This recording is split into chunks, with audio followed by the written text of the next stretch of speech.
C'est le premier Français à mourir du coronavirus. Un homme âgé de 60 ans. Il a été hospitalisé en urgence dans un état gravissime à la Pitié-Salpêtrière à Paris. Il est décédé la nuit dernière.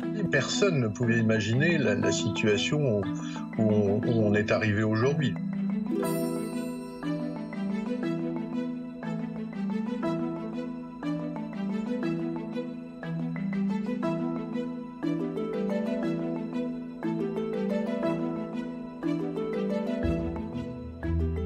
Le 17e cas confirmé est un homme de 60 ans français qui a été testé en urgence hier à l'hôpital de la Pitié-Salpêtrière dans un état gravissime et qui est malheureusement décédé dans la nuit. Cet homme décédé était originaire du village de Vaumoise dans l'Oise. Il était d'ailleurs membre du conseil municipal.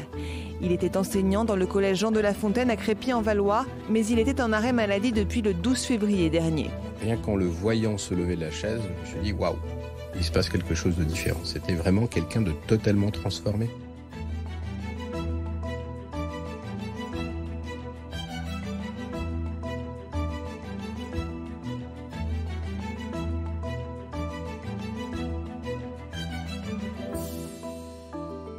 À l'instant, on apprend qu'il y a un autre cas suspect à Creil, qui est en cours de transfert vers Amiens.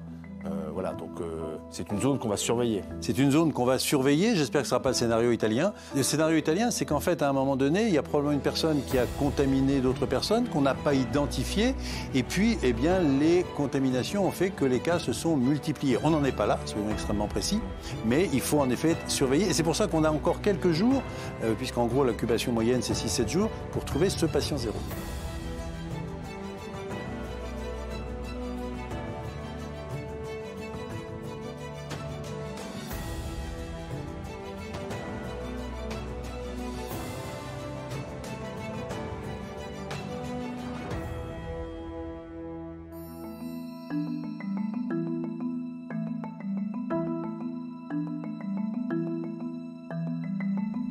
Et vous, êtes-vous inquiet de la propagation du virus en France? Selon notre sondage Elab Berger-Levrault, 53% des sondés se disent inquiets, contre 47% pas inquiets.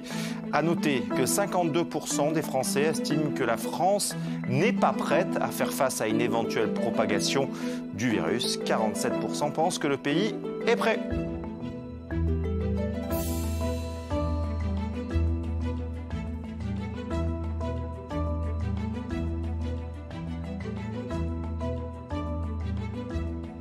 Personne ne pouvait imaginer la situation où on est arrivé aujourd'hui. Je crois que personne ne pouvait y penser.